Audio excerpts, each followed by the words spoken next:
Today, on Rise Up, the community of the Riser is growing day by day.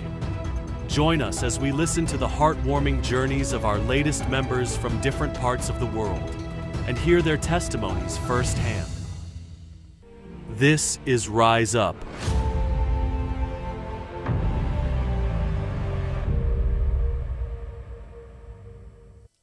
Good morning, welcome to Rise Up. I'm Alia Halal. And I'm Irfan Alamgir. Welcome to Rise Up. And we are so excited to be introducing our esteemed guests and latest members of our blessed community here on the stage at AROPL Studios. We have here Sister Marliana. Assalamu alaikum. Wa alaikum salam, Marliana. And Brother Nurshat. Assalamu alaikum. So nice to be here. Now, Brother Nurshat, you are originally Chinese. Yes, I am. And you flew in from Australia. Yeah. And Sister Marliana, you're from Singapore. And we have so much that we want to jump into when it comes to these great people. I mean, we've known you guys for a bit. We're so excited that you're finally here at the headquarters, and we just can't wait to start talking about your journey. Yeah, the best part of the show is that we get to explore the psyche of those written in the narrations as people who recognize the Imam of their time and manage to crawl over ice to reach him by any means necessary. And that is that is great resolve. That is a great mindset.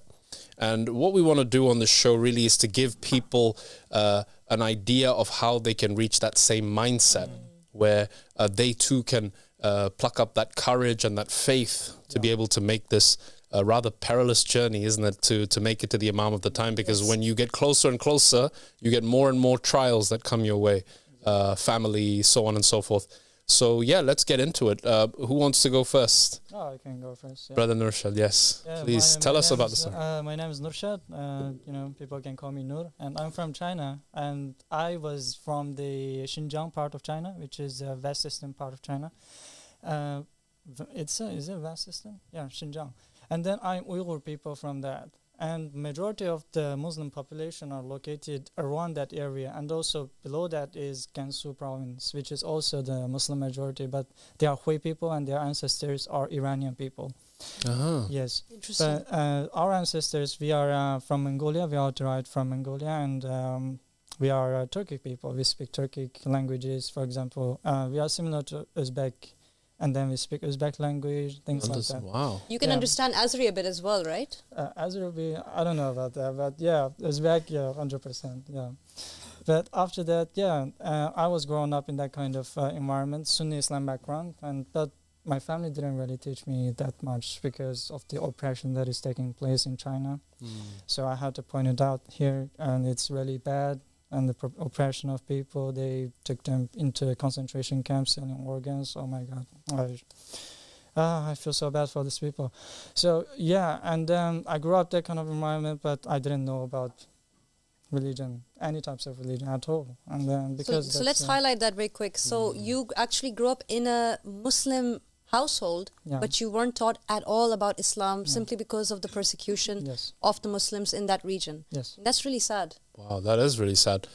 So you were telling us this interesting history of your people and how the origins come from Uzbekistan and Turkic background. How many years going back is that? Is that like a few hundred years, or is this more recent phenomenon? Just for the benefit of our audience to understand the whole. There are things actually. It is really political, and actually that Xinjiang has already got their government, and then during the Second World War, I guess, after finishing up, before the building of the Republic of China. It was before the building. Time during the Mao Zedong.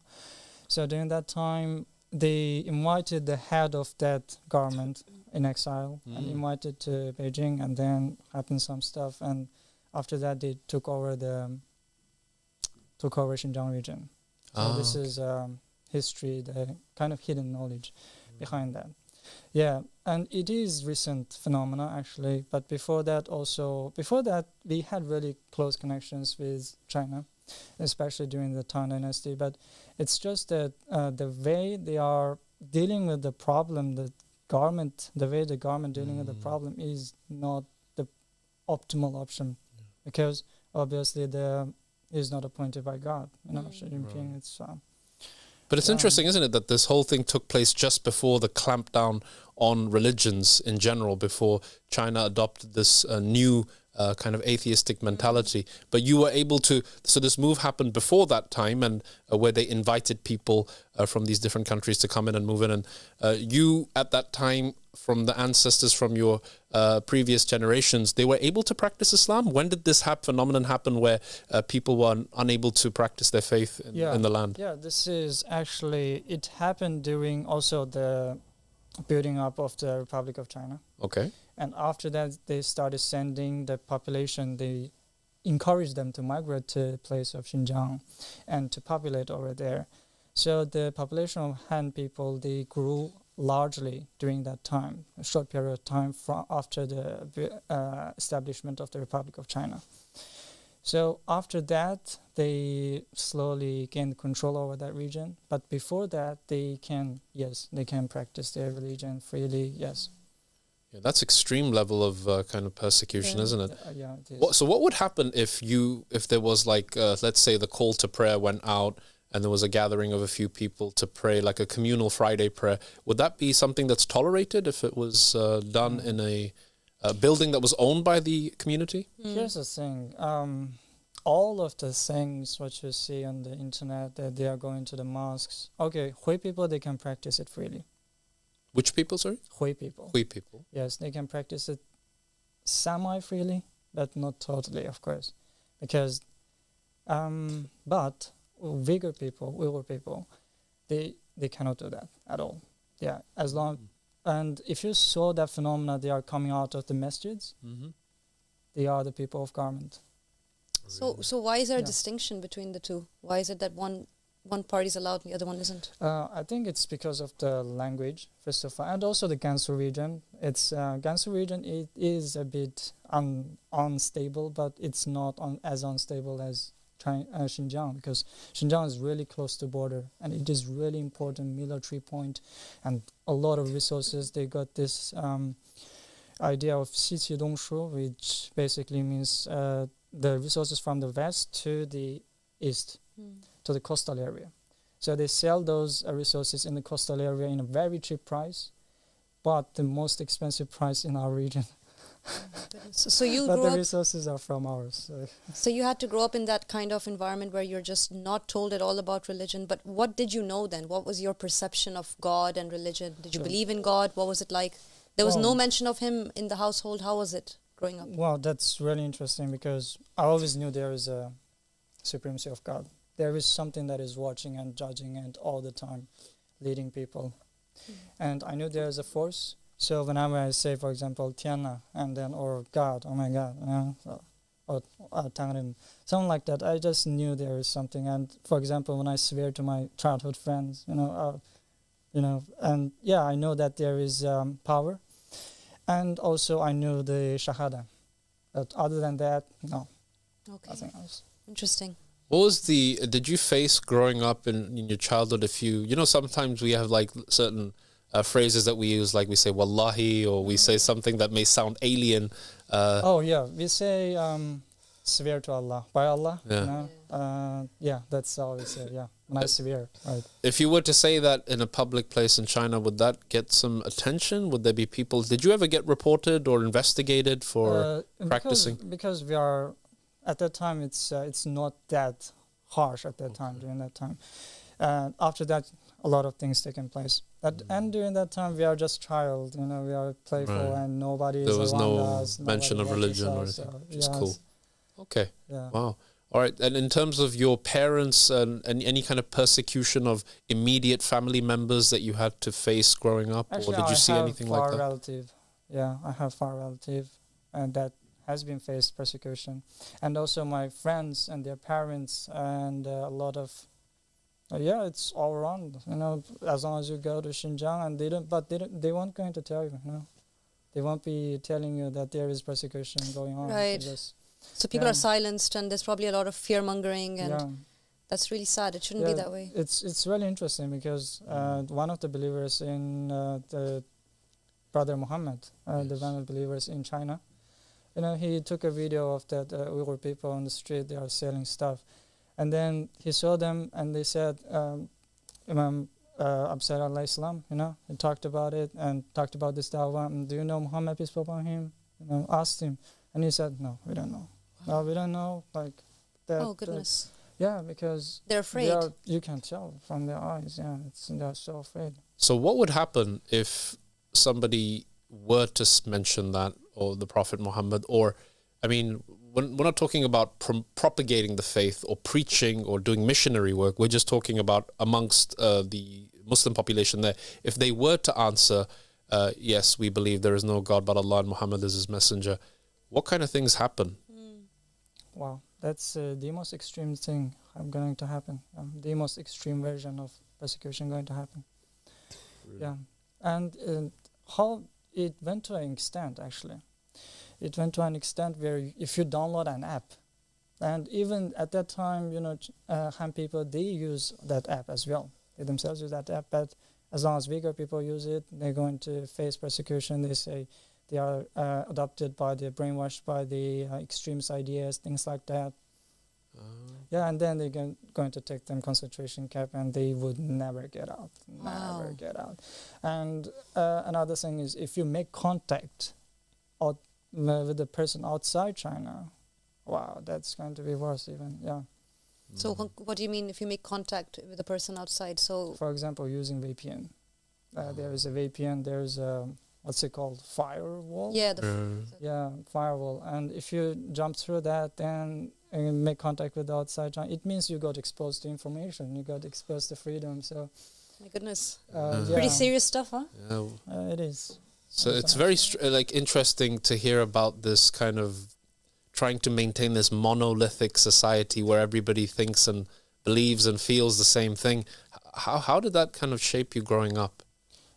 You feel that discrimination all over. For example, when I during my high school time, high school time, I was living in the mainland China. I was living in Zhengzhou, and whenever I got back home, I feel that kind of they line up. For example, when you get out of the train station, you have to line up 2 lines. One is Han people, one is Uyghur people or other ethnicities, and basically Muslims, and they have to go through procedures that is very complicated and very frustrating. And Han people, they just swap the Shenzhen and then just go. There you go. This is interesting. Then when you say Han people, these are the native Chinese? They are majority people of China. Okay. All right. Yeah, that's wow, extreme It is discrimination. It it's like apartheid almost. It must really change how you see the world and kind of create that sense of fear, and it could, silence a person. Yeah, it is fair. Yeah, I actually sometimes I have dreams, that kind of fear. Yeah.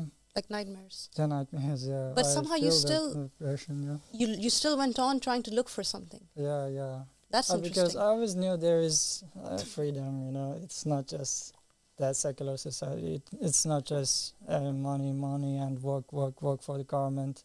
It's not just practical skills. It's more about the mind of people, and that actually shapes the whole world. I really wanted to ask this question because actually, we learned from Aba Al-Sadiq in many ways. He was saying that there was in the 50s, even during that stage, the religion was there was a place for spirituality. So if there isn't a place for formal practice of religion where there is a god or a deity that is worshipped, how has that vacuum been filled up? Because man is programmed to worship. We believe, Aba Al-Sadiq has said, and Ahmad has taught us, that every human being is born with a God instinct. And I was curious to know, in the absence of that, what do people do? Do they worship the state? Is there some form of spirituality that is in the absence of a God? How do people sort of live in that environment? Well, that's really good question, actually. Yeah. They worship the government, CCP. They worship the ideology of communism. And you see, which is called Xiaofenhong, they all run the media, they all run the internet, propagating that China is doing this good, doing that good, there is no persecution, that the Xinjiang Mianhua, which is the cotton. Have you heard about the cotton instance? Something like that, yeah. They basically put those people in concentration camps in the free labor and collect those cotton and then make that kind of clothes. So, so like a punishment type, basically. So they worship. What they are worshiping is the only one Xi Jinping. The system. Yeah, He's they are worshiping the tyrant There you not go. appointed by God. Subhanallah. Wow. See, this is the point we have to make, that people who stifle and kill this God instinct that is inbuilt in every human being, and it was done before we manifested in physical bodies. What happens is that people turn to other than God, and and something else becomes their God. And Iblis and his forces, the forces of darkness, they know this to exist. And this is something that we have to recognize. And if any person's honest to look at themselves in the mirror and they say, I don't believe in God, I'm an atheist, for example. Richard Dawkins is a very famous British atheist at Oxford University, evolutionary biologist. I mean, what does he worship? He also worships, his God is Charles Darwin. Yeah, I mean, he has no line of right and wrong at all. He has no line. He's talking about what, and last time I saw his video, one of his videos, he's talking about incest. He think that incest is normal. It's good. What is it? So there's no measure of right and wrong or moral or immoral because it's up to interpretation. Yeah, this is the things about that, that kind of system. As long as you have someone is not appointed by God, then there is no right and wrong. There is no someone is going to guide you. You just flow with the feelings. So with your own judgment, it's not good. Yeah. So you were growing up in China in that kind of environment. Let's see where Marliana was growing up and what your environment was like. So let's give a bit of a let's brief. introduce you into the equation, Mariana. Welcome. Thank you so much, Dr. Irfan and Sister Ailia. Thank you, Marliana. Okay. So what was your religious background? My religious background from my parents would be Sunni Islam, whereas I also studied in a Catholic school for 4 years. So I'm the type of person who likes to pay attention when they read the Bible every morning. So I find that the stories are so similar with the Quran. And at home, I will also explore spirituality, esoteric knowledge. Plus, I will also, usually for my case, right, I follow my guts and my hypersensitivity. So I can feel something is wrong even though I'm in the school of different religions or something like that. Interesting. For the benefit of our audience, where were you born and where did you grow up? Oh yeah, I was born in Singapore. Okay. And I grew up in Singapore. That's fantastic. So Muslim background, Catholic school, lots of exposure to different religions and philosophies, and you had this innate interest in religion and spirituality, and you said you had this kind of moral compass which used to guide you and to explore, and you weren't afraid to explore. So you had a completely different upbringing in terms of the exposure and the ability to look down these different paths, and you were able to pursue that freely in Singapore? I do it on my own accord, which means like my parents thought that maybe I go to Catholic school, it's just nearby, so I would not pay attention so much to it. But unfortunately, I'm so interested about religion, so I pay attention. Yeah, I think it's interesting how you had a lot of exposure to religion and Brother Nurshad was not told anything and not allowed to know about anything. Look at the two different paths, and yet they're both sitting on the same couch today right now. That's the miracle of this. That's the miracle, isn't it? Yeah, the same. Yeah, all praises goes to God. Subhanallah. And you were fascinated by the similarities between the Bible and the Quran, or the stories in Christianity and the stories in Islam. So Marliana actually picked that up, something that the scholars of Islam today shy away from. She immediately picked up on this point that there is a very common ground between the two, which is brilliant. Yes, and it also attracted me because Catholic hymns, they are so beautiful and you feel like singing. But each time when the Jesus word came out, because I was a Sunni, right? So I tried not to sing, but I happened to sing also that part in my heart, accidentally. But it was so beautiful. Wow, that's insane. That's exactly the same. Do you know what was my first school? My first school was called Sacred Heart, a Catholic school. And then after that, my next school was called St. Patrick's, and we were in a Catholic school, basically. And my mom used to say, you can sing everything, except when they say Son of God, just be quiet. And I used to sing every single hymn, and I really enjoyed it. So I can really relate to this this thing. Ethnic parenting in the West, it's a whole different kind of parenting. It leaves you slightly conflicted, but you get over it in the end. SubhanAllah. So you grew up Muslim, and I guess you didn't struggle so much with being Muslim. You were just quite open-minded and flexible with what you were believing in. But most of it is secretly, because you can't tell your parents. Suddenly you became atheist, But the reason why I became atheist, one part is because I was so afraid of hell since I didn't pray. Sometimes I missed, right? And then I can't keep up. sometimes I real fake about the fasting, like I couldn't fast, the Sunni. So I thought that it's impossible to go heaven, and is there a way out so that we can just go heaven? So a lot of teachings, I feel like I cannot make it to the heaven. So I decided, never mind, just try to be atheist, see how it goes. But it's not because I don't believe in God. I just want to avoid the thinking of hell. Interesting. So it was always on my mind. Is it hell? I'm going hell. That kind. But it's all secretly. Okay, so secretly, a very personal, private journey into religion and God. I love that. And what I love about it is more than anything that freedom to you independently wanted to go and explore for yourself.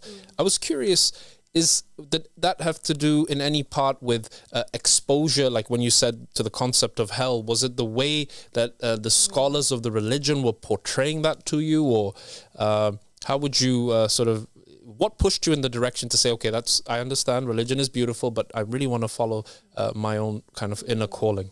I can give you some examples. I do not know if I answer you the way you expected. Oh no, sure, go ahead. I'm sure you'll answer it better than I expected. If you don't wear scarf, you are going to get fire. There's all sorts of punishment. If you miss subuhi, is it subuh, which is dawn prayer. So what will happen? You get this punishment, that kind of stuff, And then if you don't concentrate about your prayer, it's like as if you didn't pray. Sometimes I go to the mosque. I'm so sorry. I saw the handsome guy there. I couldn't help it but to look down, because my boyfriend is there. Okay. One of my boyfriends. So it's like, oh my God. So it's like, we are human. So there's some things that we cannot expect ourselves to go to. To perfectly. The standard was too high. It's not something very easy for a person to basically practice, and the punishment is too severe. That was the perspective you had. Was something wrong, totally wrong, because I feel like, how can you cut a person's hand? The person steal is because the person is hungry. So by right, you are supposed to offer your food.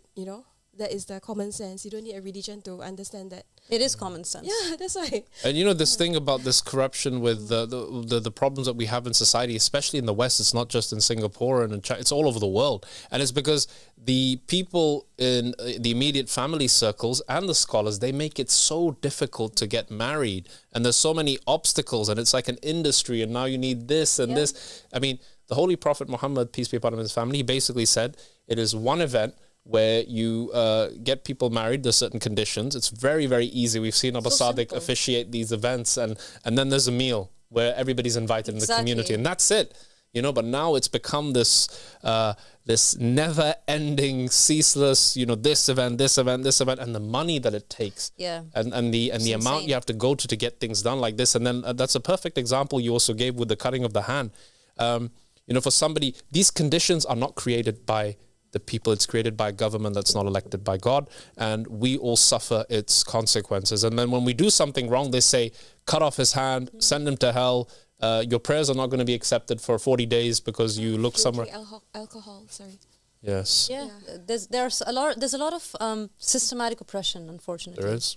And the cutting of the hand example is brilliant because it's such a great example of what God did not instate for the people, but the people decided to make that their way of doing things because of their inability to understand God, because they didn't have an imam. They didn't have a vicegerent to refer to. And they decided to become their own imams and figure out God on their own, which is not how things work. But I find it so fascinating that you would not accept that this was how things should be. And you really pushed back. A lot of people would just stay in that state of fear. And you both have this in common, where there was fear and there was confusion and there was lack of understanding, but something within you persevered and wanted to know more and wanted to find something. That I think is so incredible. Yeah, that's a common thread a lot of people share. So I wanted to see now in your stage of the journey, because you were living in that environment, something happened, something shifted where you were able to push forward. What was that point in your life? What was happening with you that gave you the ability, the opportunity to look more into religion? Yeah, this is quite interesting because I saw the persecution, things like that. And then obviously the society is really bad. People are always working, but there is no meaning in working, and they're working. But if you have a man appointed by God, there is a meaning in working. So I saw that meaningless state and I got depressive. Naturally. So I'm searching for the truth, and then I tried to study psychology. That's why my journey started. And so I wanted to get out, and I saw that bureaucracy, and it's too superficial, things like that. So that's a turning point, and we got, like Abu Sadiq alayhi salam talked about, we all got the super soul in us. As long as we search for the truth, that's going to manifest. That's going to take over our ego. That's our ego going to be dissolved. That's the stage we all should be. So interesting. You said that you turned to the study of psychology to try and sort of get some kind of understanding or some of the religion from more of a spiritual angle, I guess. Yeah. Where did you study psychology?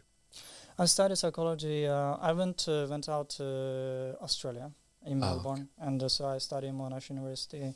Yeah, it's a good university, but they don't teach you anything. That is useful. I mean, it's a good university, but they don't teach you anything. Yeah, it's a good reputation. I think that's that's a good reputation. And all of the secular schools in society, what you see, they are not teaching real stuff, and they are not teaching the philosopher king. They are not teaching the archetype, the symbol of God. They don't teach the symbolism as well. You had to get into that by yourself.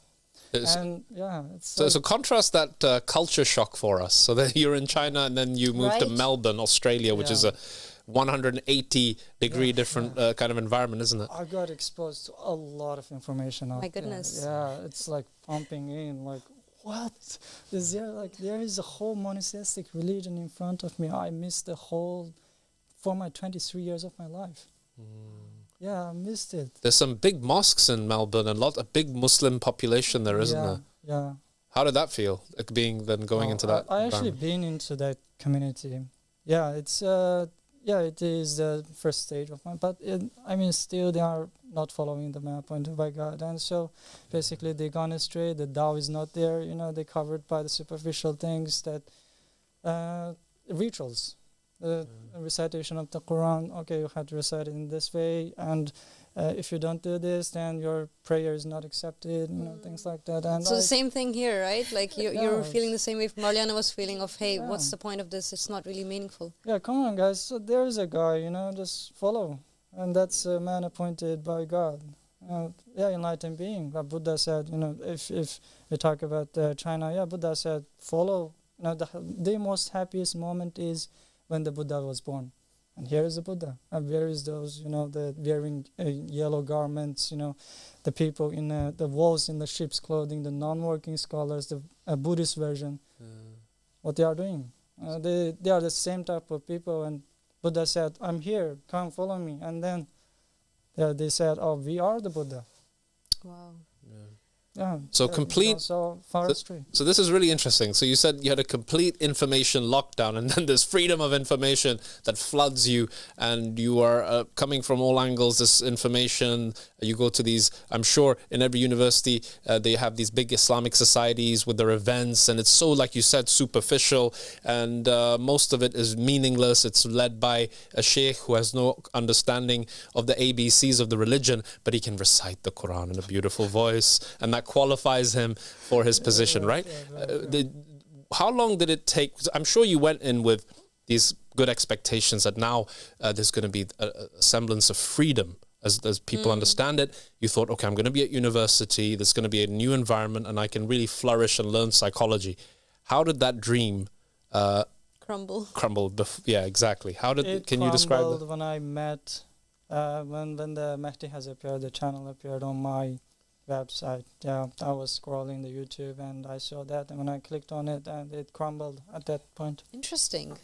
Yeah. So before you came across the series on the Mahdi Has Appeared YouTube channel, you were kind of aware of Islam in society now in Melbourne. Yeah. But so did you have hopes in it? Were you happy with how things were going, or did you realize there's something a bit meaningless going on here? Yeah, of course I realized. So you did feel the illusion there. Even before that, I turned to Buddhist. I was practicing Buddhism. So you also went into Buddhism? Yeah. At what point was that? After I accepted, because I looked into the monotheistic religions, and because I need to accept the supremacy of God. So once you accept supremacy of God, it necessitates for you to accept Prophet Muhammad, peace be upon him. So that's why I chose Islam, and then after that, I saw there is no depths like Buddhism in Sunni Islam. So basically, I chose Buddhism, and we got the reincarnation. Fascinating. Things like that, and meditation as well, that kind of true spirituality. And then after that, I tried to, because Buddhism, they deny it, but basically what they are trying to do is they are denying the supremacy of God. Most of them, not all of them, but most of them. They don't say that, but they interpret things like from the very obscure sutras, and you don't know where they found those sutras, So I try to. It's a lot of obscurity. Yes, I try to reconcile the supremacy of God, and the concept of reincarnations and the depths, this spirituality, and so it just happens. So it happens that I came across Abdullah Sadiq alayhi salam. He got all of the points. He got I studied psychology, but don't get me wrong, that psychology in the universities, they don't teach the things from Carl Jung. They don't teach the map of psyche. They don't teach things about ego. They don't teach things about religion. Yeah, all that's been taken off the curriculum because it's useful. Yeah. What they are doing is it's all biological and the behaviorist. They don't go into the depth. That's such a shame because there's so much to talk about there. They call it psychology, but it's just the observation of the physicality. There is no because things are just what we perceive. It all comes from our mind, and what they are doing is just looking outside. They stop looking inwards. They stop looking for the super soul. There's a big Shia Lebanese expat community in Melbourne, and actually in Australia in general. Did you have exposure to Shia Islam before you came across Aba Al-Sadiq's work, The Mahdi's Appeared? And that's really interesting. I heard about Shia Islam by the words of Sunni Islam. Some of my friends, they were swearing that Shia people, they are bad, don't talk to them, let's just saw them play this song, okay? We play this song and they are going to get mad. Let's play this song. And then, so... Make sure you sit opposite them on the table so your plate is separate from their plate. We heard this all.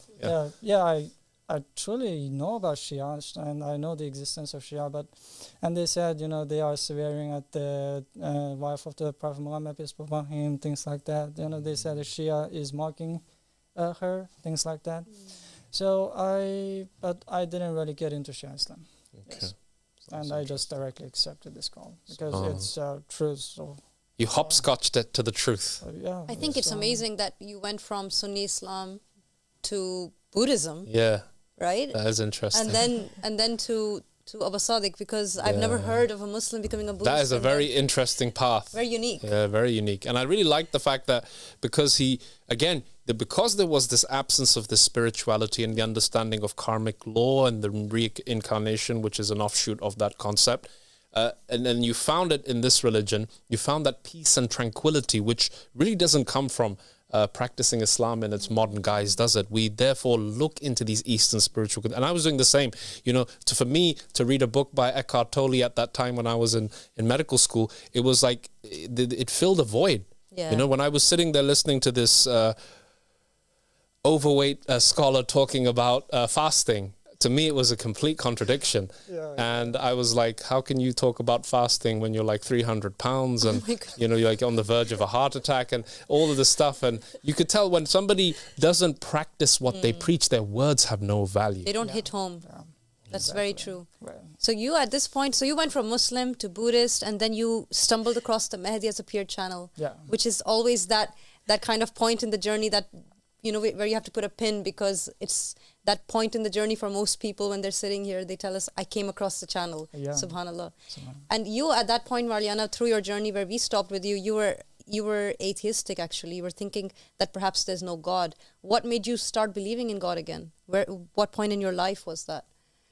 Actually, it just took me about less than a month to come back to God. And I figure out actually God doesn't hate me. So I start thinking, maybe I have done too much mistakes, right? And I cannot keep up to what they expect.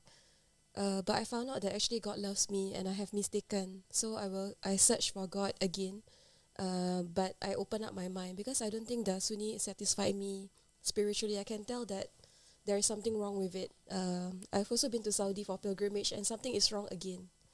God is perfectly good, but it's just that you can see something is not right. So I searched for religion at the age of 25. Now I'm 38 years old. Okay, so 25 You'd years never old. guess. Oh, okay. Then I travel other places of the world also, like example, Europe, America, that And the topic when I get alone with the public, I mean like when I make friends, right, with the local people, they also say that they believe in God, but they don't believe in religion, something like that. So because of that motivation, right, I believe God loves me. I started to search for God, and I really looking for the truth.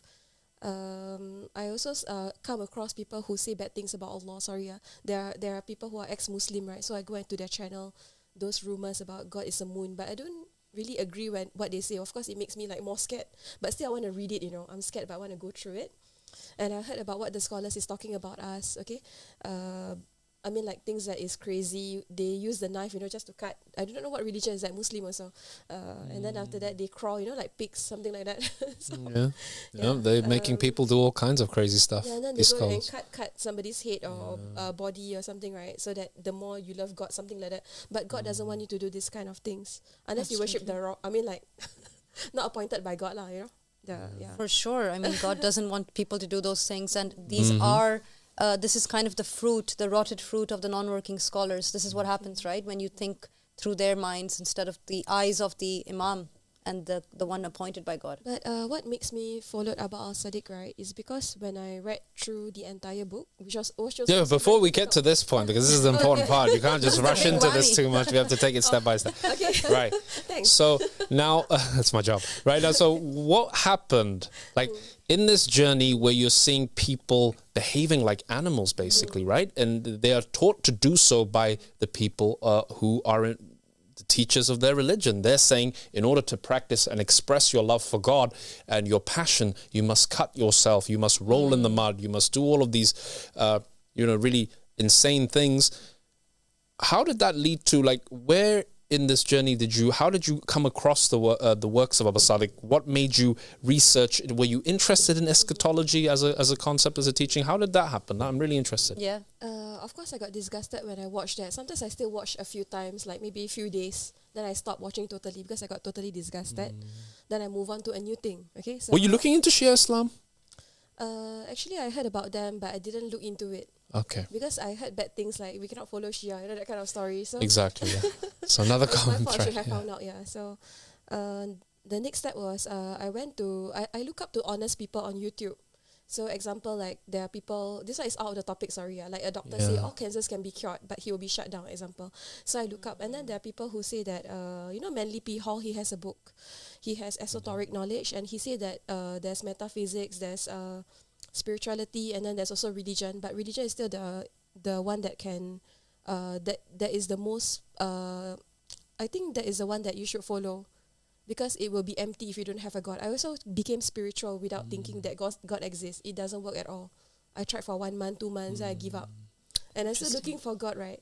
So after that, I read Aba Al-Sadiq's book. I saw him at we shouldn't get there, right? Yeah, sorry. Okay, So what was step one then? How did you come across? What did you Google, or what did you put into YouTube when you were searching how did you come across the video? This is really interesting. Almost every night, I secretly look up for esoteric knowledge or secret knowledge that people don't know. Yeah. So that is my main deepest interest. I want to know, is God really there? Right? Yeah. Although I did talk to God, God always answer my prayers. Yes. Just that even though I got dreams, all this, right? So I follow my dreams. This kind of because the dreams all came true, so I have to follow the gut, my gut and my what is that called? My sensitivity is very helpful in this sense. Like your instincts. Instincts, that's right, very strong. So people will not know what I'm trying to do, but actually I'm doing it because I'm following the gut, what God says, that kind of thing. Yeah. So this is crucial, isn't it? Now, we say in Islam, we say dua, right? A supplication, asking God for something. Okay. And this is what the istikhara is it not? It's just basically asking God to show you a guide or somebody, a man appointed by God, an imam. Because that communication, isn't it? It's that you want that conversation between you and him, and you ask and you expect an answer, and he does respond. He always responds. This is the beauty of God. And you clearly practice this key step that needs to happen, because we are limited and finite as human beings, and we need guidance. That first step. And when you pray, what is that saying? I am needy before you, God. You are rich and I am poor. You are knowledgeable and I'm ignorant, right? It's that acceptance. And when you accept that, you make a prayer. And did you make a prayer to at this moment when you tried for 2 months to find God, or you tried to practice spirituality in the absence of God? You felt this yearning again to know God. And did this result in that prayer? What happened after that? I'm so glad that there are people, Aba Al-Sadiq alayhi salam is the appointed imam by God, right? So I'm really, really happy. I'm so happy when I meet honest people. So I feel that there is no lies from him when he speaks. But before that, of course, you must research. So I'm so glad that I met him, and that made me feel I'm not afraid of hell anymore. I think I feel much, much better. I mean, satisfied spiritually. That I can't explain the feeling. Did he just appear in your YouTube feed like he did for Brother Nurshad? Or how did it happen where you saw that first video? And do you remember what the first video was? The first video, I think how to know if the imam is appointed by God or not. Sorry if I'm wrong, you can correct me. No, it's he also fine. talked about the first covenant, but back then the video is not as good quality as now. Oh yeah, now it's like so nice, you know, like you can see the producer has really amped it up. Yeah, so sorry, the beginnings were more like they were informal. So Aba Sadiq would sit across the desk with somebody. Is that the one you're talking about? Yeah, that had a big influence. So you came across this video. I watched everything again. Yeah. So, subhanallah. Okay. To make sure I understand what he's talking about, whether I agree or not. Of course, we watch one time, we will understand. We're not that, you know, like it's not that English is bombastic or whatever. And he's using people's language. Yeah, he is. It's just that I want to listen again to make sure that, what he said is really, really true, you know. Then my soul agrees or not. I think that's a very good point that you're making, that it's important to kind of go over it a couple of times because it's very new. And it's not new to the soul, but it's new to our understanding of how life goes, because no one talks like Aba Sadiq. Yeah. It's just very, very different. He's very unique. And he's not like the scholars who you kind of can tell where they're going with their train of thought. You can't tell where Aba Sadiq is going. He's taking you on this pathway. So you came across his videos on your YouTube. It came up out of nowhere and you were like, let's go ahead and see what this man is about. Let's explore another rabbit hole. Did you believe as a Muslim in the Mahdi? Had you heard about the Mahdi? That's a good question.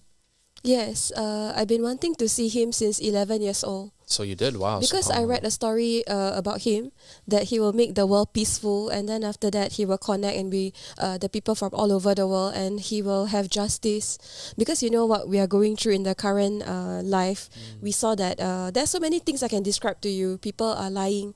If you were to try to be a good person to help further, the workplace will stop you. Please do not talk too much. Please do not help too much. It's unnecessary.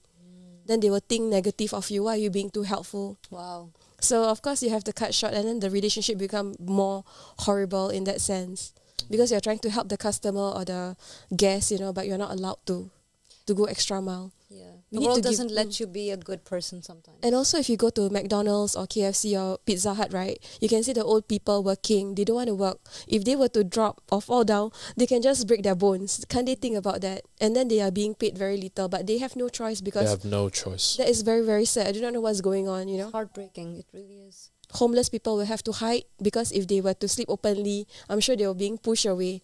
And let's say if you want to apply, you know, for application just to get a rented house, please do not think that it will be easy. So a lot of people may give up. They have to wait for 6 months. Let's say in Singapore, you want to have a rented flat, that kind of thing. So it's very, very difficult. I give up. Then just go to, you know, like the property. You can just rent like normal people, which will cost a lot. I can see why you resonated so much with Aba Sadiq, because these scholars are talking about entering this building with your left foot and then doing wudu until your elbow is drenched in water and all these other things. And do it again if you check and realize it wasn't quite, go back and start again. And if it wasn't, your prayers aren't accepted for 40 days, of course, and then you'll burn.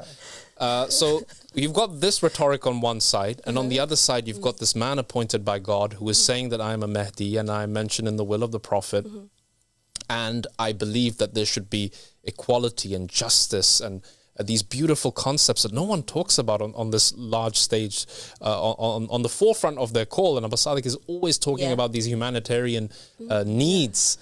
And is this what pulled you in, or what was it about them? Because you mentioned this part about old people being forced to work in these horrible conditions without adequate pay and so on and so forth.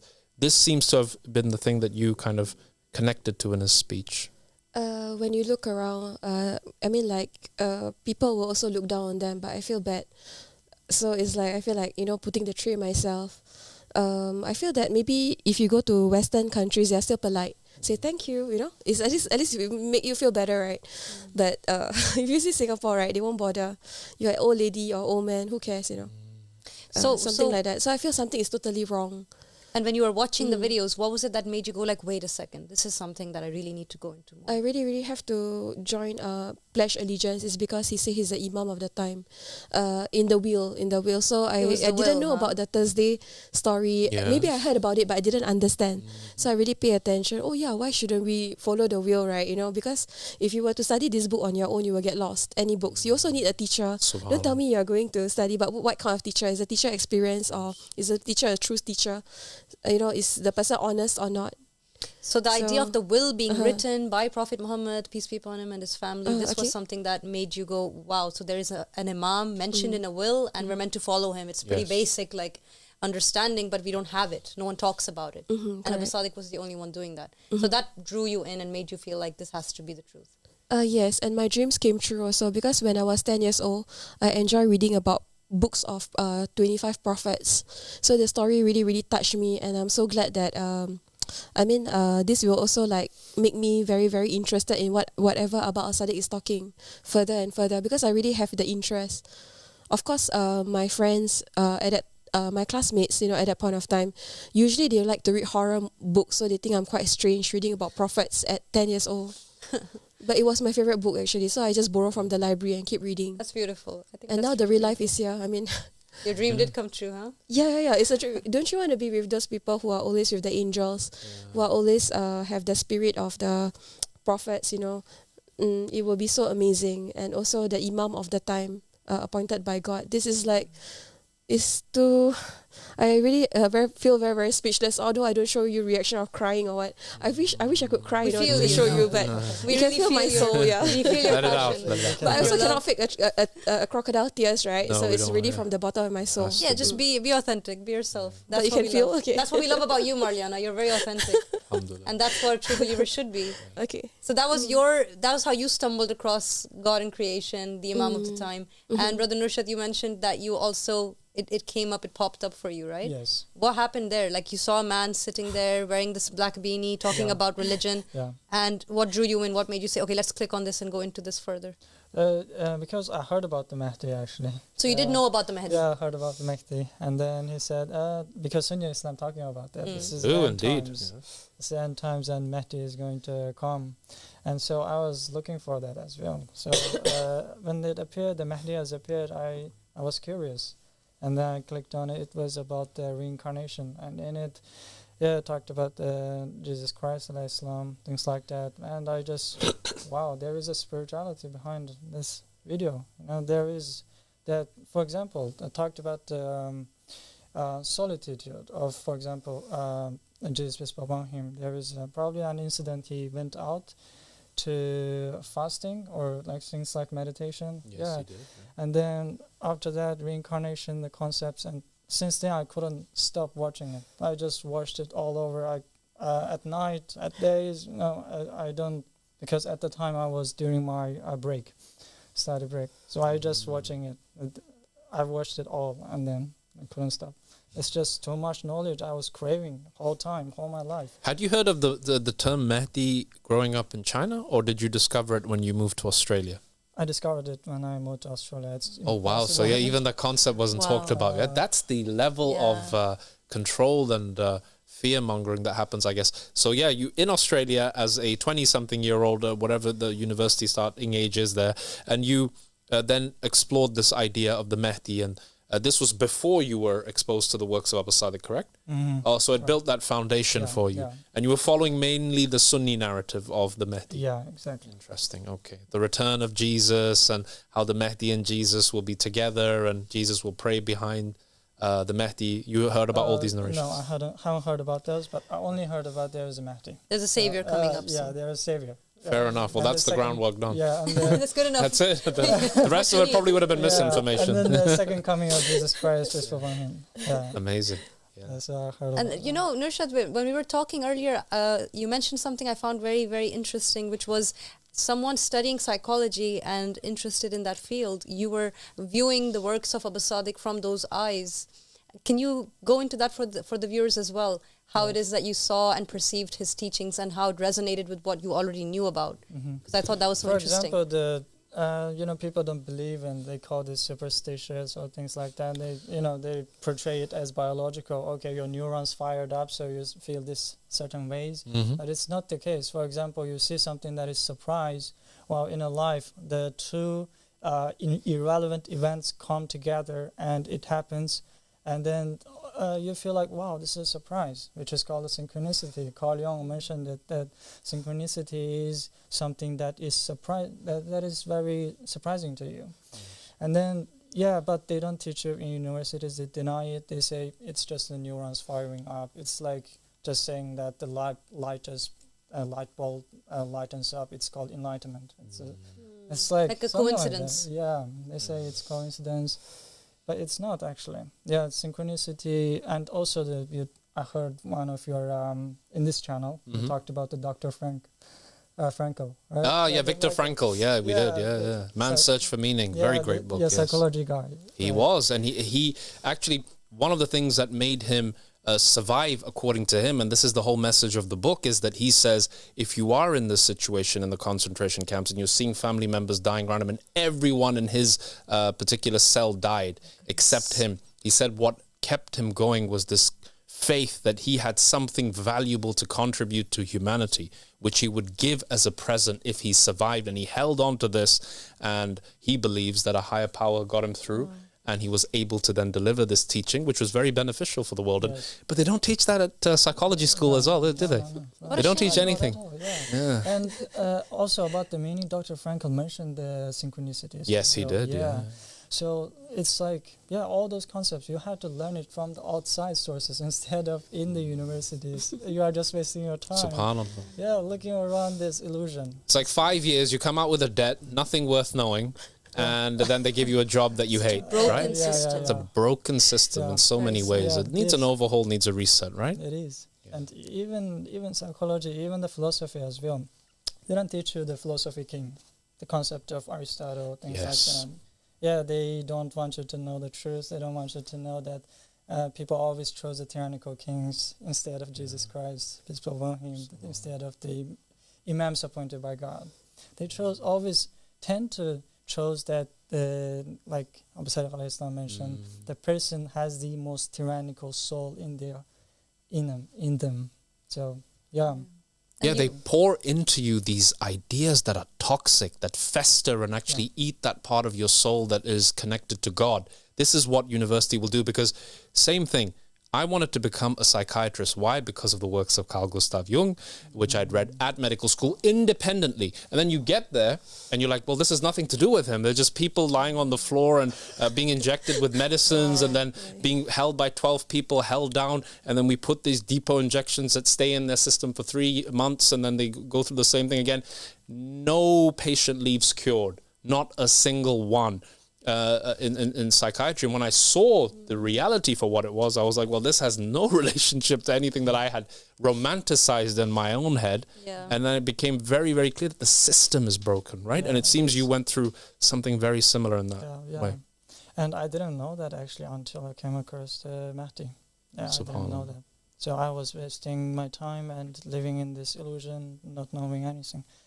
And I came across this call, and I knew that it's an illusion totally, and its system is indeed broken. SubhanAllah. And everything Aba Al-Sadiq takes is beneficial. It bears fruit. It's a seed that gives wisdom. Absolutely. Right? Aba Al-Sadiq's talking about, I came across the Republic a while ago, but the way he explained it, the way he relates concepts within religions. He makes it relative to us and how we can apply it and what it means to us right now. It's not just an idealized concept that just exists in a book and we can put it on the shelf and move on. Now we can take this knowledge and do something with it, right? And that's what's so unique about Aba Al-Sadiq. The knowledge is real. Knowledge is not real if it's just something that you know about. You have to do something about it. Like he said, faith without actions is dead. Right. And I would love to know from his works, what was it that really touched you or impacted you? What did you love about what he was saying, about his book, about his lectures? First of all, the concept of reincarnation, he perfectly matched the supremacy of God and concept of reincarnation and explained it throughout from the beginning to the end, and he linked all of the comments from the Adam peace be upon him to now the rise of the Qaim, and he linked all of that, and the total view of this reality just appeared in front of you, and you just need to embrace it, and it comes into your mind. Wow, it's just something. And also the concept of super soul, which is really fascinating to me. And Abu Sadiq alayhi salam talked about it in the channel of Hinduism. Yes. And talked about the super soul. And actually the super soul, it is really interesting. Buddha, in one of his sutra, he's talking to Ananda the whole time. And he's talking about the super soul, actually, basically about the super soul. He's saying that you have to dissolve your personal desires, and then you can get to that enlightenment, that you can see the nirvana. Yes. And also it's really fascinating to see that Zhuangzi in China, Zhuangzi from China. And he actually mentioned the state of yin, which is also peace and tranquility. So he said that if you stop pushing your personal desires out into the world, you will draw your soul back to the nature, the origin of all things. It is a state of yin. So I think it's the same concept, similar to the nirvana, things like that. So what Abu Sadiq alayhi salam talked about, it just connects everything. It really does. And Abu Sadiq alayhi salam also talked about Zhuangzi is one of the prophets. 124,000 prophets, correct? And also Lao Tzu as well. So I was like, wow. So it's a big rabbit hole, right? And you keep falling, and you're like, wow, there's more to come, right? It is. So Abu Sadiq is like, well, there's 124,000, here's another bunch of prophets, and he gives like 50 names, and they're mentioned in the book as well, people that we all know. Thrilling, by the way. It's so thrilling when you go through that list and you read names you know, and you feel like you've known them, and then this is sudden like, oh, they were prophets and messengers from God, and it makes so much sense. Yeah, it really does. I'm really looking forward to Abu Sadiq alayhi salam's episode about Buddhism. We all are. We can't wait. That's a great advert for that. Let's get it on. We need to move. But this is the thing. Abu Sadiq has talked about Hinduism, and it's attracted so much positive attention. And then after a while, then we go back into like dealing with the problems at hand. You see, this is what Social I love about Abu issues. Sadiq, how he brings in. He's like, okay, well, you know about the super soul. It's fantastic. That's what the Hindus call the Holy Spirit. This is what Krishna is teaching Arjuna about. And when you become connected to it, you're enlightened. And you become connected to the super soul by submission to the proof of God. Exactly. Right? Exactly. Not through being alone in a mountain for 7 months doing nothing for no one. Right? What Buddhists are nowadays, they are just meditating. They say, okay, meditation is a good act, but it isn't sufficient enough. You need to follow that man to the perfect manifestation of the super soul in order to know God. Because as Abu Sadiq alayhi salam talked about, in order to know God, you have to for example, you are a human being, so God needs to put the soul in the human being so that you can know the truth, know the God. So, it is. And even he was speaking about somebody greater than him. And he said that in one of the last teachings he gave, and of course Buddhism also goes through a Sunni Shia split, Catholic Protestant split, where the successors go east to China. And he said, my religion will not survive in my homeland, it will go to China. And that's where Mahayana Buddhism went. And out of Mahayana Buddhism became another sect of Buddhism called Pure Land Buddhism, where they believe in the concept of a greater Buddha, who is called Amitabha Buddha. Wow. And he only taught a very, very select few people about this particular Buddha. And he said, if you concentrate upon him, which is another way of saying is all your mind is focused on him, which is submission, right? Then you will wake up in his pure land. And he only gave this teaching to a few disciples. So the super soul concept, like you said, is very much there. And this angle where Abu Sadiq talks about reincarnation, I love the way that this is this thing that really connected with you. And how could people who practice Buddhism and Hinduism, which make up 2 billion people in the world, be completely, like, where did this come from? Exactly. Right? And then we know there's a concept in Islam. The Imams of the Ahlul Bayt are saying there will be the Raja of the prophets and the messengers, and Joshua will return, and Miqdad will return, and all these. And all the prophets and messengers will return. It's mentioned in Islam. And you mentioned also that reincarnation was something that you loved when you heard about it. And living in Singapore, you were probably surrounded by different spiritual ideas as well. And you had there the concept of Buddhism, you had their Hinduism, you have different kinds of ideas in Singapore other than just Islam. So I remember you telling us that you were also kind of very inclined towards the Buddhist idea. You liked the spiritual side of it. Yeah, that's right. And you also loved the idea that Abu Saik was talking about reincarnation. That's correct. But what touches me is we will be wondering why the prophets married the wife that is betraying them. So I feel that we need to, what touches me is the soul family. So if let's say the person is not supporting the prophet, right? Example, the Lut's wife, all this. So these are actually just a physical family that really opened up my heart. Wow. Yeah. Because to me, relationship is important. I think for many people as well, it's very big issue. I mean, like very, very meaningful for us, relationship. We are supposed to spread the seed, right? You know, that kind of thing. So another thing is I also feel very, very touched about Abel's story and the Canaanites, is Cain it? and Abel, yeah. Okay, so what is the issue is we realize there's a lot of conspiracy theory. You also will notice there's a lot of ugly side. I was a business student and we enter banking and finance module. We were all so shocked when the teacher talked about the banking system, how they started the business. You know, like they use digital just to show, you know, but actually they don't have the money and then they can make interest from there. So this is, the entire class got shocked, but it's not about religion studies, just banking and finance. And I also saw the teacher's reaction. She was like, she had to go on the lesson, and no matter how people are shocked, she just, no choice, just go on. Yeah. And pretend that nothing happened, you know. Yeah, and there's also a lot of ugly things about pharmaceutical industry. You can see that a lot of people die, but actually, right, the reason why they do all this kind of diseases, all this kind of medication, right, it's not to cure you, but it's just to, they forgot about the spiritual side. Human is not just about physical body. So being a doctor, right, it's not enough. You need to add human to spiritual side so that they can get God's healing, you know. Then it can be miraculous healing. You cannot just fix the person with your knowledge from the school, because the school did not complete the studies. Human is also part of a soul, you know, like a spiritual thing. So you need to add in together. So sorry, I know you're a doctor, so I shouldn't be. No, it's all good. Actually, he's the right kind of doctor. Actually, this is what I wanted to ask you, because what's your professional background? Because Brother Nurshid clearly went to university and he went to study psychology. What was your professional background? Was it in Singapore, or did you also go abroad? Actually, I didn't study abroad, but I travel abroad. For studies, I wouldn't say I follow my profession. I teach IT when I was young for about 10-15 years to kids, although I don't use social media, as you know, right? Yeah. But I teach like how to use the Facebook page and their website, and then how to create videos, you know, and then edit it. But please, I'm not very bad at it right now. Okay, so you did that for 10-15 years. You 10 taught years at school, as a freelance trainer. As a freelance trainer. Gotcha. So I teach in one of the top schools, CHIG St. Nicholas Girls, in Singapore, and other schools also. I teach other modules. Wow. They will remember me. I'm Cikgu Liana, or for Malay. I teach Malay before, so even though my Malay sucks, sorry. Right. So you can speak a bit of Malay. Right? Oh my God! I have to bring this up because here's the thing. So obviously, Brother Nurshid can speak Mandarin. Yeah. Wow. There you but go. Sister Mariana also knows a little bit of Mandarin, which I found very, very fascinating. Okay, what made me feel very sick is that I was also, my hobby is more to trading.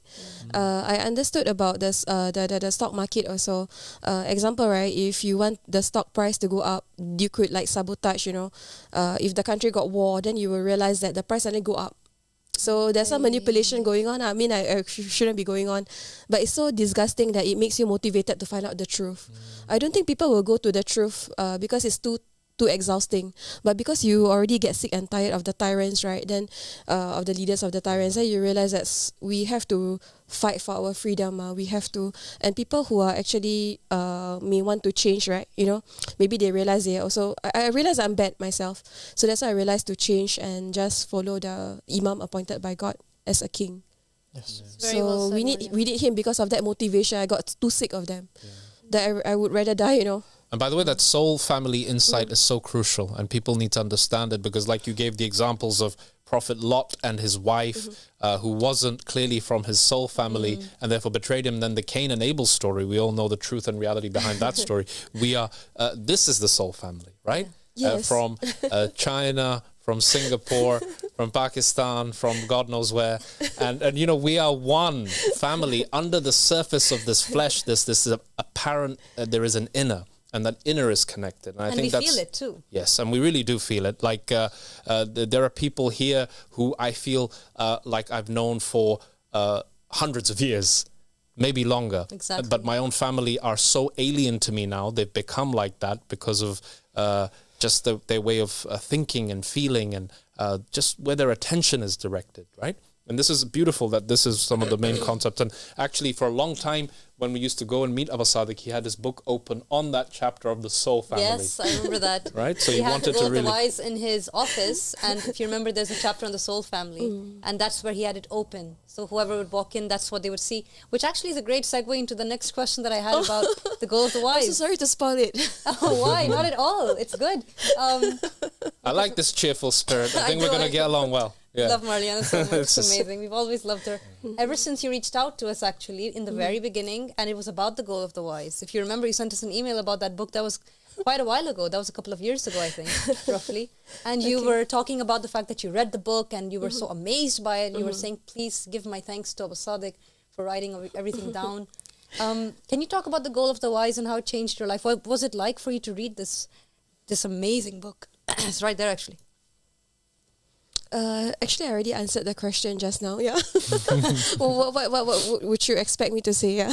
I guess my question is, when you started reading it, what was that experience like for you? The experience, I'll be very honest. For the first 2 days, I was shaken because I've never heard about reincarnation, like what he shared, right? Because I don't have. I mean, I do understand what's reincarnation, but that's against Sunnis' belief, yes, right? very much so. But somehow I read about Quran. There's a story, you know, that they turn into apes. Is it from the Al-Kahfi, the cave? I cannot remember. From the Quran? Yeah, there's a surah that suddenly the person be apes. Yes. Yes. Yeah, so it was is the it from people who Al-Kahfi broke or the something? Sabbath, the Jews who broke the Sabbath, and they were So cursed, that's right. basically. So I think that maybe because he talked about reincarnation, right? So I thought, never mind, just continue because I heard about something similar. So I want to know more. So after that, even though I was shaking and shaking, the next day I tried to cool myself. The only way is... okay, I already know that we can drink wine, right? So I just drink wine. And then after that, I just continue reading until 600 plus pages. Wow. And actually, even though you heard that I like to read books when I was in 10 years old, right? During that age, to read about prophet stories. At a certain age, right, as I grow older, I hate reading. So because of Aba Al-Sadiq, I really go and read the whole thing, but I read aloud so that I will get interested. Because I prefer people read to me, then I just like close my eyes, you know? So you read the book loudly to yourself so Yes, you can really yes. absorb what's Then being I think the said. whole room might be able to hear. Actually, I'm a bit noisy, you know, because of that. I keep on reading I think loud. that's really good. Oh, okay, in my room, I mean, just read loudly, yeah. So when I finish up the book, right, I cannot detect any lies because I'm a critic deep inside my heart, right? I know that this person is lying, you know, trying to act, you know, yeah. So just pretend to be a friend, but actually enemy. We can feel, you know, we can sense. So you were reading from a very critical point of view, like you were like, let me really Is he pay telling attention. the truth? Is it like, you Yeah. know, because people will think that, oh, this is totally different from what we know. So actually whatever he said, right, is totally true. And I'm very touched about astrology. I wish I could learn more about, you know, like astrology is with the family of Krishna, and also I mean it's with Krishna and also with Muhammad sallallahu alaihi wasallam, right? This knowledge, and also Aba Al-Sadiq talks about it. So because of that, I also go and get back to astrology. I don't have to feel shy to know more. Amazing. But I believe that there might be some inaccuracy because depends who you're following. Like if you're following the Imam of the time, I'm sure you'll tell the truth. And then there are whistleblowers also who will tell the truth. Yeah. These people, we need the honest people in the world. Yeah, for sure. And so you were reading the book, you really went deep into it. And Brother Nushaz, what was it like for you? Did you come across the book and start reading it? And did you read it before you watched the videos, or was it after? I mean, I watched the videos and also I was reading at the same time. And the concept of the whole book is about the archetype of a man, one man appointed by God. Throughout the whole book, it is that you have to find the veil, the Spirit of God. Since the Adam, peace be upon him, up until now, the rise of the Qaim, and throughout the history, it is just one man, and it is the archetype. So the concept, because Carl Jung also mentioned about it, that concept of archetype. So yeah, the whole book and the stories throughout it is just linked together, all of it, and that's the most fascinating part of it. It is. It's so Yeah. connected and it's so complete, isn't it, the book? Yeah, you went to the University of Melbourne to learn psychology, and you found the goal of the wise by Aba Sadiq, and you actually completed your spiritual training. SubhanAllah. Subhanallah. So there you go. So to see that the intention is the key. Yeah. I don't think you'd be able to have exposure to this material in your homeland, but subhanallah, you were able to find it in a Western country. Yeah. There are so many interesting chapters. You mentioned the astrology chapter and all of these things that kind of dictate and govern human behavior and destiny here on this planet. Oh, wow. We need to go to... I think we have That's some amazing. very Look at that. So interesting images showing up. That's the moment where Brother Nurshad was handed the Yeah. Goal of the Wise by the Hashem Aba Al-Sadiq himself. What was that like for you when he gave you that book? Oh my God, it's. What a moment. Yeah, describe that for us now. I got high when If I you can. touched his hand. I was like, flying around my mind, you know. So this is a moment like, wow, I saw that man. Finally, I was dreaming. He appeared in my dream 2 times before I came. Then after the first time, I pledged my allegiance. So it is exact like dream. And I talking to him in the dream. I was getting back into my prayers, like meditation, you know, because I'm afraid he can see through my thoughts. And then and then it just happened. The dream come true. There is no word, just like the dog can be dog. The dog can be named is not the true dog. It's just That has to be your favorite picture of all time. yeah. And you even have your friend in the back there. Brother Zong is right there. right. And you're quite close to him. Yeah, SubhanAllah. we both are from China, and it's What a it's long miracle. journey, man. It's a miracle. Wow, subhanAllah, you went from China to Australia and then from there to the Qaim of the family of Muhammad, Yes. and that is one well-deserved hug, I have to say. Yeah. And you can see it means so much to you. And Abu Yes. Sadiq is so proud of you there in that picture. He's so Yes. happy to see you standing there amongst your brothers and sisters In the holy basilica of the Mahdi. in the Holy Soul Basilica. family. That's a soul family. The proof of the soul family. So what was that moment where, I want to know from both of you, that moment where you were so convinced that, hey, look, this is the Imam. I need to pledge my allegiance. I can see, and everyone can see, the fact that you're sitting here means you really took your pledge of allegiance very seriously. And that means that knowing that you are quite responsible and you understood your obligation to God, and that led you here, the moment where you decided to pledge must have been quite a moment as well. You didn't do it just out of wanting to do something that everyone is doing. You actually... That's a big life decision. They really committed, they and did. you wanted to commit. So what was it that made you say, now I must pledge my allegiance and send it in? Let's start with Brother Nurshad. Yeah, that's the moment, because I already confirmed with the knowledge of his, the depths of his knowledge. It is not a normal man. It is the enlightened being. Only the divinely appointed king can acquire that depth of knowledge. So after that, I already confirmed. But one night, he appeared in my dream. There you go. I was yeah. waiting for you to get to that part. The dreams. It's Dr. very Irfan loves soon. hearing about people's dreams. Yeah, and it's, So do it's I. very soon, like after 1 month.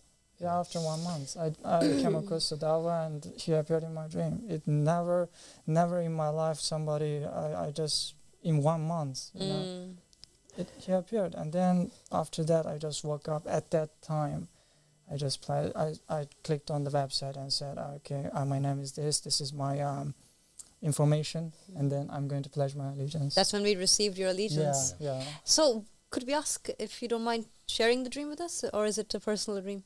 Yeah, sure. I can share. Yeah, it is the setting of my childhood, and it has Abu Sadiq alayhi salam is beside a river, and he was touching the river, and then I saw him at that time. He looks so familiar. I feel like I knew him already, so it isn't a surprise at all.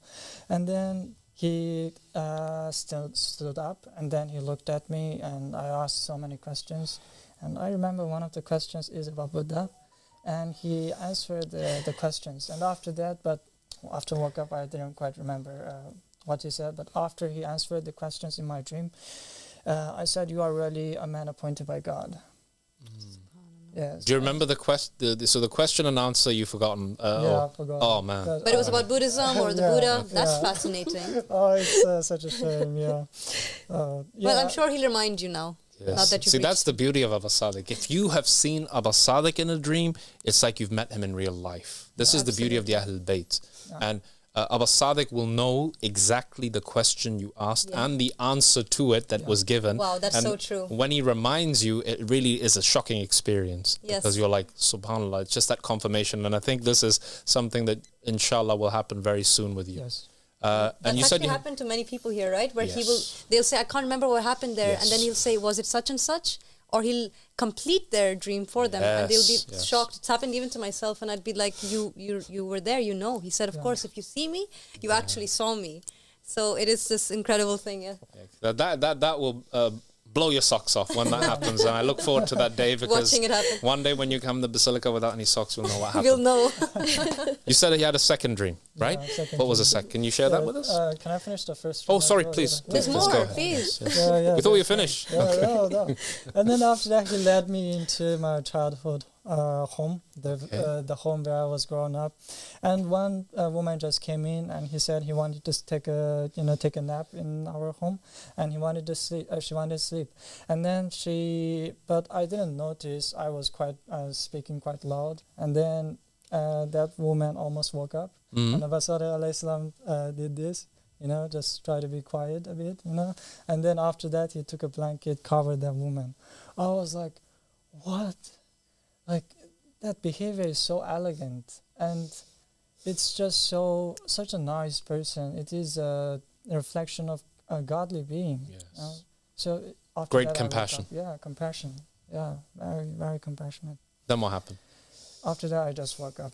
Ah. After that moment. Reminds me of that scene where a kitten fell asleep on the Prophet's sleeve, and Oh, instead of right. waking it up, he cut his thing and put it. Yeah. Yeah, that's beautiful. Yeah, and the second dream was taking place. I actually had a dream that I went through a door, and I saw Aba Sadiq alayhi salam, and actually in that building in and of itself is in this community. Yeah, I saw myself in this community already before I came in. Wow. Yeah, Is that before or after you decided that you wanted to migrate and come here? yeah. After I decided to migrate. yeah. Subhanallah. And you saw him in that dream? Yeah. What happened? I opened the door and I just saw Abu Sadiq alayhi salam. His eyes is so passionate. Just looking at it is a passion. It is a passion. Like, I mean, it is a sympathy of God. Simply, So I can sense that, and he led me to go around and then go through a door. He led me into a gym. Oh yeah. Yeah, Alhamdulillah. gym, right? Yeah, and I saw there some of the people. I talked to them. And after that I woke up. Oh, Yeah, praise that's be to fine. God. That's a phenomenal dream. Thank you for sharing it. Beautiful. Oh, that's my honor. Subhanallah. Yes. So, Marliana, what was that point for you where you said, hey, I must pledge my allegiance now and I must contact the people around the Qaim and I must make that kind of communication? After finishing reading the entire book, The Goal of the Wise, and watching all his videos at least twice, it's a lot, the videos. So during work time, I will pay attention also, and even like going to sleep. So one day I need to watch few videos, to watch 2 times, right, to complete it. There's a lot of tasks going on. After finishing everything, I just go to the YouTube. The Mahdi has appeared, and there are contacts there. Just look out for the admin, and then say I'm ready to pledge my allegiance, something like that. So from there, they teach me, is it Brother Mamadou or Brother Ardijan, is it? Yes. Sorry if I pronounce wrongly, don't mind me, but you're such a great person, yeah. Although I got some problem in the past, yeah. Okay. So, Yeah. No, you pronounce he- it perfect. Please carry on. so he taught me like what I should say, yeah. Good. Then I also totally believe it. But this is the first step, right? And then after that, what make me more convinced is that I know that God will confirm, let me be with Aba Al-Sadiq and the community. Definitely, I believe. But then I also had a dream also that makes me more convinced that Aba Al-Sadiq is inside the car with me. He is in front of me, then I'm behind of the car, and then he looked at the back and give the look that he was explaining just now, that kind of look. So I can relate that story, that part. But my story is very short, that's all. Yeah. No, It was these- so sweet. Yeah. No, this is a great point, and this is what we have to emphasize to the audience. That if anybody's watching, these dreams are like the cream on the cake, the crown on the head of those people who have really done their homework, right? So people who have genuinely, they've gone to strive and search for God. They've gone on a journey of exploration, and they've had an open mind and a clean intention. And both of our brothers and sisters here read the book. They familiarize themselves with the key concepts within the dawah, that there is only one God, and he's known through a man that he appointed. This is the basic premise that we're teaching, which is present in every one of the main world religions. And after that, really the dream takes on another significance, another level. Then it has that impact where it kind of transmutes that belief into this yaqeen, or this stage of certainty, where then you take that leap of faith. Right? It enables you to do that. And I think both of you had these dreams and very significant things. And I think a lot of people are looking for answers to these questions, and they've had these bad experiences, be it with the religious clergy, be it at home, be it in a country that suppresses discussions and conversations about God. And you both have been able to cross over that bridge, and it was really your faith, wasn't it, that got you over the line in the end? Yes, it is. Right. It must have been hard, though, as well, because at that point you pledged allegiance, and I know, and I'm sure the viewers are wondering, and I was wondering if you could shed a bit of light on that, the fact that you do then face that kind of hostility from people you are close to sometimes, or loved ones, because the decision to pledge allegiance is so huge, it's so heavy. When people don't understand it, they can react negatively. Isn't that something that kind of resonates with you, Brother Nushat? Yes, of course. And another reason is I really want to support the Qaim, because we are in a very dark place nowadays. The whole world is filled with the tyrannical kings. So I've seen them and I experienced them, so now I get out. And then it's time for us to serve Abu Sadiq alayhi salam and dedicate our life. We're supposed to dedicate our life for him, in order to save the earth, in order to establish that divine just state where everyone can live according to, everyone can do their things according to their nature, which is also Confucius talked about that, the point that everyone should do things according to their nature, and Abu Sadiq alayhi salam already implemented it in this community. So there is I wanted to be the soldier of light. So that is my faith. Now I came in and I'm going to fight until my death, fight for the man appointed by God. God bless you. And Sister Marliana, what about you? How did your family and friends take it when you said that, look, the Mahdi's here? Did you tell them? What was that experience like? I keep talking about him because when you are in love with something, you keep talking and talking and talking. It's a natural thing for a woman, I think, or I mean, it might relate to you in a way. So I keep talking even at workplace, and then after that, especially when given a chance, even to the HR or to the person who asked me to come to the office, right, the higher people, I still talk to them about, they got shocked actually and surprised. And then after that, after talking about this, right, after they got surprised and really, really look forward to it, after that, I can see that they feel more uncomfortable with me because people are afraid of the truth. Yeah, so you were you fell in love with this religion, with this call. You said, hey, this is the right path. Let me share it with everyone. But they didn't receive it so positively. At least it's still okay. But my family, they would like me to get back to the Sunni Islam because they think that I'm lost. Well, that but I told them I already researched everything. It's not that I just blindly, go in. Yeah. Why I would go all the way in is because my personality, right, is like, okay, that was in the past, now it's different, right? Okay. So what happened is that I will go all the way in, even though people hate me. So a lot of people hate me is because I always tell the truth most of the time. It's better to lie, but I'm a bad liar. So, Yes. I think we have a few pictures of Marliana as well, right? Yes. Let's go ahead and put them on. Oh, that's where you received the book from Aba Al-Sadiq. Yeah. Amazing. So I will start loving reading books now, okay? Instead of hating reading books. Now that you have the best book in the world. There you are in the basilica. Oh, there's Brother Nushat in the back as well. Brother Aryan smiling. The banner. allegiances to God. That's the banner which is bringing us all together here. Yes. And it's the banner that made you decide to leave everything you know and join the community here, which is such a fascinating decision. And we always like to ask myself and Dr. Irfan, when we're doing these interviews, we want to know what was it that made you make that decision and say to yourself, because a lot of believers out there are not coming to the community, but then we do have those who say, I have to put everything into this and get there. Okay. What was the reason, Brother Nurshad? First of all, I actually, I think I need to mention this just for an example, that I was studying psychology and I almost finishing up my degree and second year. And because the reason why I study psychology is because I'm searching for the truth. Now I found the truth, so I don't need that degree at all. And I know that it's just, it's whole wrong thing, you know. So I just came here and I gave up on it.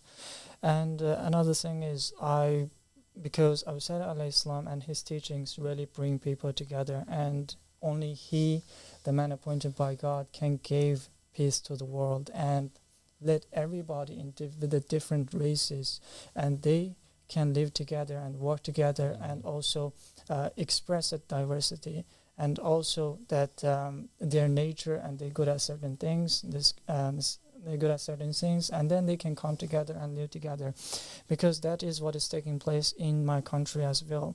There is so much split on it. There is different people. There is Uyghur people, Han people, and they don't know each other. Because since I was young, I was attending the Han school.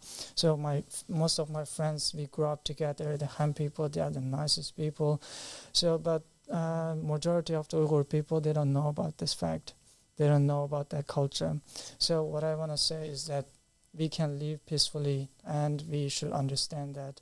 And all of the religions, for example, they hate the Buddhism, because yes, it is a natural thing. So with Abu Sadiq al-Islam, with all of the concepts and with the connections that he brought up, and from the beginning to the end, and this holistic knowledge, and visits everlasting depths, he can bring that peace to this world. And that's why I pledged my allegiance, and then I came here. Very well thought out mental process from beginning from A to Z. Holistic, I love that word that you use, because it is not just about psychology. It's about the welfare of the people. It's about social justice. It's about understanding the spiritual and religious concepts. It's about enlightenment. It's about building a state of justice, and so on and so forth. And Abu Sadiq is the only one who really brings all of these ideas together under the banner of allegiances to God, and which is the banner he's flying. Yes. And in this day and age. And same for you, sister. How was that kind of experience that made you think, well, I must get there, I must meet my Imam, I must serve him, I must be at his side, which very many entertain, but few truly follow through. That is correct. What makes me take the action, right, instead of just having the faith. Faith is a good thing, but put in action, I mean, is that if the Imam knocks at your door, you know, you should be opening the door, and you cannot pretend that you are a real Muslim, a real Christian, a real Buddhist, a real Hindu, but actually you didn't open the door. Say, oh, I'm sorry, I got mother inside who is sick. I cannot open the door for you. Or somebody just passed away, you cannot come to my house. Or I'm not, maybe I don't have food for you because I'm broke, I'm poor, I have a lot of debt, so you shouldn't come to my room. Very well put. So we should open the door when the Imam knock on your door. So I think you guys make a very, very great effort. I believe that you've been with him for far way too long. It's not easy, I understand. Maybe I couldn't understand. I'm sorry. I shouldn't say I understand when I couldn't understand. It's so much effort. But you really opened the door for him, you know, in this situation. That's you, Marliana. That's a very pure kind of It's exactly what's happening. You know, lots of people are... the Imam is knocking on everyone's door. Yes, every time anybody watches a lecture of Abu Sadiq, hears one of his sermons, read his book, this is the Imam knocking. And I really love that that image that comes, because the scholars are saying don't answer it, because the road is tough with the Mahdi. Just ignore him. In fact, lock your door, put on your headphones, and go back into your slumber. Ridiculous. And this is what they're teaching the people. Whereas you, sister, you were so passionate that you said, I must open it. I have all these issues going on in the background. But guess what? When I give my allegiance to this man, all of these problems will be taken care of. It's true. He's speaking the truth. Absolutely. I have a lot of worries. I'm a negative person, for your information, and I worry so much until I couldn't explain to you behind my mind. But when I'm here, it's true that we feel the spirit of God. I don't worry anymore. Maybe if I worried also, I might have speak something wrong. But we are all believing brothers and sisters. They always come, each one of us, they think about others first. So this is the best place to be, actually. Yeah, and this is really important to talk about because a lot of people experience anxiety, right? People are anxious because they're disconnected from God. Yeah. And this does not mean that you go to your doctor and you get a prescription for a pill that numbs you down and makes you feel completely detached from reality. This is not the way it's supposed to be. That anxiety is to serve a purpose, that there is a signal that God is giving you, that there is something wrong, and for you to use that energy that comes from that anxiety to then explore where it's coming from. And when you do that, you really tap into that energy that gives you the ability to research, as our brother and sister here did. And when they found out that there was a man who is appointed by God in the will of the Prophet Muhammad himself, a document about which he stated with his own blessed mouth that if you follow this, you will never go astray. 1.2, 1.3 billion Muslims around the world, and all of them, it seems the 99.9% have overlooked this statement. Yes. They try to read a book without any light. How can you read a book without the light of guidance coming from the Mahdi? This is the key thing that has to be realized. If you are feeling that the world, there's something wrong, that's because there is something very, very wrong with the world. It's not the right place. It's not the way we were supposed to live. And these feelings that you have, don't try to numb them down or escape them through various forms of addictions and chemicals that exist out there. They're supposed to be used to search for God. Translate this feeling into a sincere supplication to God. And when it comes to finding the man appointed by God, this is a prayer that God answers instantaneously, because this is that pill that heals all ills. And this is who the Mahdi is. He is a doctor, not just of the body, but of the mind and, more importantly, the soul and spirit. He will remind you of who you were, your previous incarnations, and how to use all this knowledge that he gives to put it into action for the service of others. This is what the Divine Just State is about. It's about service to others and not about the self, which is what the world has unfortunately become, right? And who wouldn't want to be part of that? Yeah. I mean, everything else is suffering and slavery. Yeah. I think the biggest misconception that Satan, the devil, Iblis, and his forces have been able to plant into the minds of mankind is that what freedom is, right? Right. He's saying exactly. Prostration to the Caliph of God is slavery. Whereas this is the only road to freedom. And God is the only one who can free us. And He gives that freedom when we have actually the ability, right, to be free. When we have shown Him that we are on that path and we're able to be servants that are freed, He emancipates us. He takes those chains off. Exactly. While the devil just adds on and on. Yeah. And who wouldn't want to be a part of this world indeed? And you guys came in and you joined and you said, we're all in. This is it for us. Yeah. When you walked through those basilica doors, I want to know what it was like for you. We're always so happy when people are coming in. Yeah. And we love watching that experience and reliving our own experiences through them. We want to know how it felt when you walked in and you saw the brothers and sisters, and more importantly, of course, Aba Sadiq from Him is Peace standing there. This is from the darkness. I entered from the darkness into the light. Yeah, the light of the Imam, the light of the Ahlul Bayt alayhi salam, the light of the God, the Spirit, the Holy Spirit. The Spirit of God. I totally feel the presence of it when I entered into this community. So yeah, it is really amazing experience. And that day was my birthday as well. Yes, you came on your birthday, and we actually got to sing for Brother Nurshad as well, and we did it in all the languages. This is kind of how we do it, right? Even Urdu? We never do Urdu. We never know how to do Urdu. We just say it. And it's really amazing that it was also my birthday. So. What a birthday, huh? Yeah, it is the best day of my life ever. Alhamdulillah. God bless you, Brother So I'm Nurshid. so fortunate for God gave me this opportunity. Oh my God. You spent your birthday with your true family Yeah. this year. Yeah. The soul family. Yeah. Your soul true family. And Mariana, when you walked in, you were, as we can see, maybe we can throw that picture back on, you looked so taken aback and in awe, and you were very amazed by what was happening. Can we know a little bit about how it felt? There you are. That's your face. You look at you. You can't see my physical side, but my spiritual side is very, very deep feeling. I may not have expressed the way that it should be portrayed, but Not my at soul all. feels something. Yeah. You were very genuine, and we could see that you were so amazed by what you were seeing and going through. How did it feel for you? I really cannot describe, but it's already confirmed physical when I when we sit with him, right, and talk with him. The energy, because we cannot base on the words totally, right? Normally people will notice about the energy, the frequency you can feel, and I'm a very, very highly sensitive person.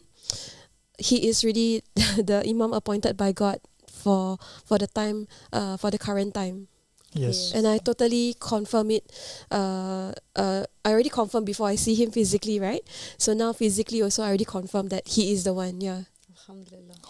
Alhamdulillah. Well, he is the only person in history who has ever claimed to be Abdullah that is mentioned in the will. And of course, the names of the 12 Mahdis come in an interesting sequence. They come with Abdullah, Ahmad, and then Al-Mahdi. Yes. And these are, of course, this is, of course, a reference to the 3 Mahdis that succeed the 12th Imam. And these are names that the Prophet Muhammad mentioned for a very, very good reason. And we are so fortunate to be connected to the Holy Prophet Muhammad, peace be upon him, and his family, through the riser of the family of Muhammad, Abdullah, who even Imam Jafar As-Sadiq desired and yearned and prayed to be in his company. Exactly. And to be part of that group is such a huge blessing, and I completely resonate and with this feeling of gratitude, because when we are honest with ourselves and we really think about this and we contemplate at night and we think, you know, how did I make it there? Was it because of my own kind of fantastical research abilities or my insatiable appetite to learn about the religion and watch 55 YouTube videos on a trot? But really, it's this thing that God puts this in your heart, doesn't he? He's the one who inspires goodness and then gives the ability to actualize it. Yes. And then you can only say, all praise is due to God, who brought us here. This is Alhamdulillah. And he brought us all together And yeah, from all 4 corners of the world. Here we are. Collected us. Yes. What a blessing. we feel when we meet members who join us, we feel that familiarity with them. We feel like we've been missing them actually, and we feel that we've known them for years, and we just finally reunited with lost members of the family. And that's exactly what it even is described in the narrations. The lost sheep are gathered once more under the shepherd. Right. So congratulations to you both, but also congratulations to all of us that you've come and rejoined. We're over the moon. family. We're so happy to have you here and to see your bright, shining faces. It really fills us with enthusiasm to continue to do this work and inshallah reach more people. And I'm sure you will now also become these levers that are out there drawing in more and more believers from Singapore, from China, from Australia, and God willing, we can take this to the next level, because the riser of the family of Muhammad is never satisfied. He wants more and more and more people to be here and complete this circle that is a necessity before we can establish the divine just state. Exactly. Let's do it. Let's do it. Thank you, guys. Thank you for joining us here on Rise Up and sharing your stories and your perspectives. We really, really enjoyed this conversation. Yeah, it was wonderful. Thank you so much. Thank you. Thank you so much. Really appreciate it a lot. Yeah. Thanks, Marliana and Nurshad. And that's it. We're going to wrap it up here. That's it for Rise Up. Thank you for tuning in, and we'll be going live again tomorrow morning on Rise Up. So make sure you tune in tomorrow. Until then, Assalamu alaikum warahmatullahi wabarakatuh.